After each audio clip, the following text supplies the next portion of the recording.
Hello believers, in this video, we are going to know the 10 deadliest players from this Aqua vs Inferno event week 3, which is literally going to brutally destroy your opponent by scoring a lot of goals. Anyway, believers, video is going to be awesome as always, and make sure you have subscribed to the channel, plus turn on the notification bell icon for more awesome contents like this. Now, let's discuss each and every player one by one. Firstly, just for your information, we are going to decide the players whether it's worthy or not with the total of 10 points. If I give 1 to 4 points, then that player is recommended less. If I give 5 to 7 points, then that specific player is recommended mid, and if I give 8 to 10 points, then that player is highly recommended. Now, also make sure to remember that I am going to give you recommendation whether that player is worthy or not, based on 3 to 4 factors, which are stats of the players, performance of the players, for how much months a player can be worthy or relevant, and finally, the main factor is going to be the cost of the shards that each player I am going to suggest is going to cost. Thanks a lot, and shout out to Gel Bro as he helped me to review some players by testing them. Anyway, firstly we have players who come in the mid category. Mid category players are the ones who are average on the performance, and you bros can try out them.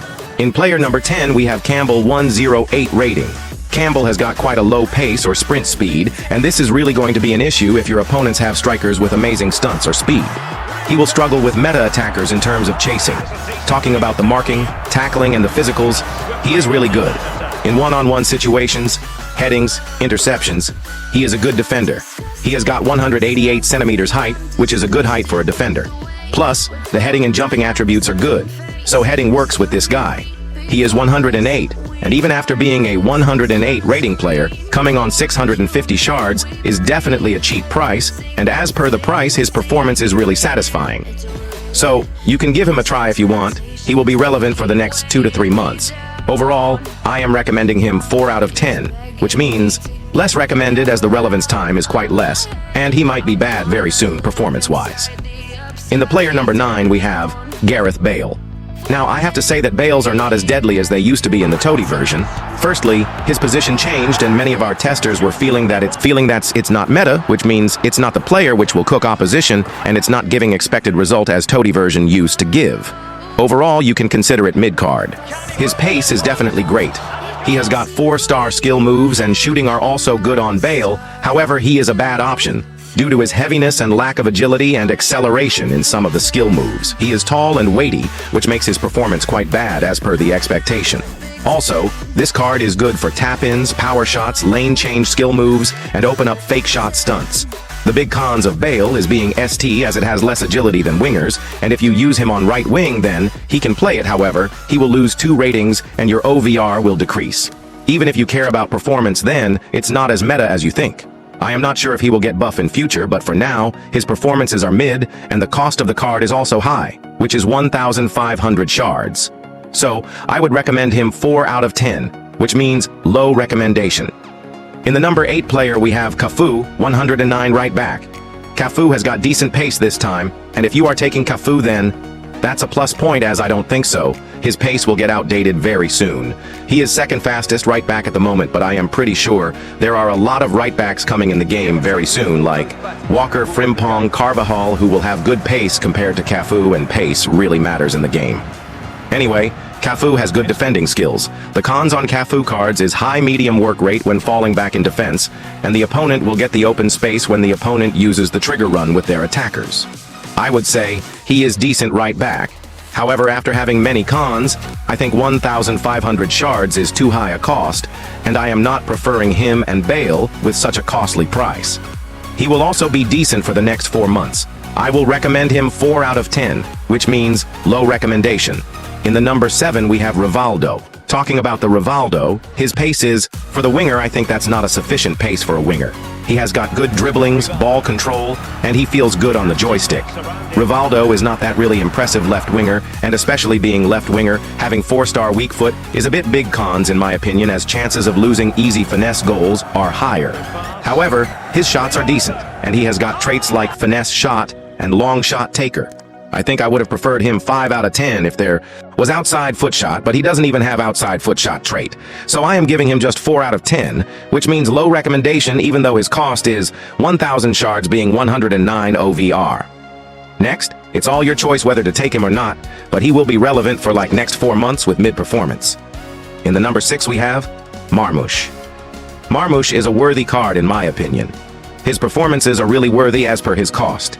He has got good pace, his finishing is also awesome, and he is short on height, and short players are seen great on performance after the new update compared to tall players. Anyway, he has got a 4-star weak foot, and this will be little issue. If you play with 2 striker formations, then he will be a decent card and deliver you a good performance. Anyway, 108 rating players in just 500 shards. And that also striker, that's crazy cheaper. So I am recommending this card 6 out of 10, which means mid recommendation. He will be relevant for like 3 to 4 months. Now bros, let's talk about some players who have good performances this week, and they are good on overall, and their performances are above mid recently. In the number 5, we have Guendouzi, center defensive midfielder, 107 rating guy. He is currently one of the best CDM in the game. He is good on intercepting and positioning. It's very hard to go against this guy, as he is very good defensively. He has medium-high work rate, which is good for a CDM, and he is also a playmaker, so you can expect a good pass from the Guendouzi. Passing attributes are good on him. Next, talking about the dribblings, pace. That's decent. Agility and reaction is also good on him. And finally, talking about the defending, his markings and tackling are very good, plus he is strong. So, overall, getting such an awesome card on just 450 shards is a valid price. I said yesterday, for the 107, 450 shards is a high price, and now, also, I will say the same, however, his performance is worthy, so he is okay with 450 shards in my opinion. Now, talking about the relevance time, he is 107, so with the performance he will be good for 2 to 4 months. However, with the OVR increase point of view, he will be relevant within the next 2 weeks as 111 OVR players are coming into the game. Next bros, talking about the player number 4, we have Diallo, right wing 107. Last time also Diallo card was just amazing, and this time also he is one of the best pace abusers in the game for cheap shards. In the cheap beast players, both Diallo and Guendouzi are just amazing.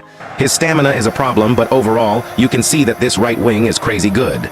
Also, I felt like the positioning of Diallo is a problem sometimes, as he drops to center when he is out of the ball, and his stamina drains quicker. Seriously, 130 sprint speed is just crazy stats in just 107 rating right winger, and no doubt he will be an amazing RW in the cheap beast list. Next, his shooting is decent, he is short and good at dribbling. A bit of physical issues on him are there, but still he is great right back. In 450 shards, getting him is worthy, and I would recommend him 6 out of 10, which means mid recommendation. He will also be relevant for next 3 to 4 months. However, OVR-wise, he is just 107, so he will get irrelevant OVR-wise within next 2 weeks, as 111 is coming. Moving to player number 3, we have Inacio, left back. Another left back, but seriously very cheap. You can get him for just freaking 300 shards, which is crazy cheap in price, and even if it gets irrelevant quickly within just 2 to 3 months, that's not an issue. Anyway, he is a great left back price-wise and better than most of the left back released right now.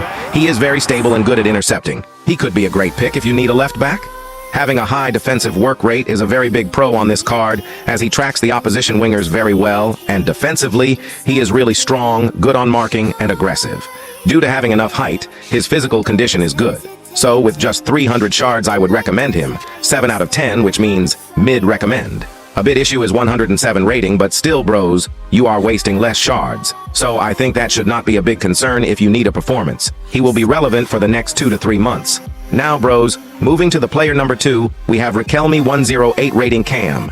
This is another 108 rating player which launched this week, and the reason I included him is definitely a cheap price. He just costs 500 shards being a 108 rating, and that's a very big W for a F2P user. He is a good cam and has good playmaking. His positioning in the game is also great. He is definitely not the best cam, but it's a good pick in just 500 shards. You can expect his shooting to be decent. He has playmaker traits, so his passings are pinpoint and he is short, plus very smooth on dribbling overall. A bit of physical issues are there, but still, being 108 CAM, you care about getting on just 500 shards, which is definitely a worthy thing. He will be relevant for like next 2 to 4 months. And OVR-wise, all 108 will be good for like next 3 to 4 months. I would recommend him 7 out of 10, which means mid recommendation. Finally, talking about the player number 1, we have Scholes, 108, rating center midfielder. The reason Scholes is here is because he is a good center midfielder. He is worth the 650 shards price if you need a good CM. His tacklings are good, and he maintains his position in the game very well. Plus, another big W in this card is he has got a 4-star skill move, which will help you a lot to stunt in 1-versus-1 situations. He has also got good stamina, and his shooting, passing, dribbling are overall good.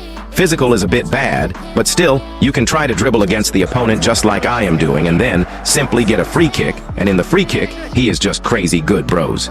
Anyway, he also has a special trait called Roulette, and you all know it's a meta skill move in the game recently, so try this skill move with the Scholes.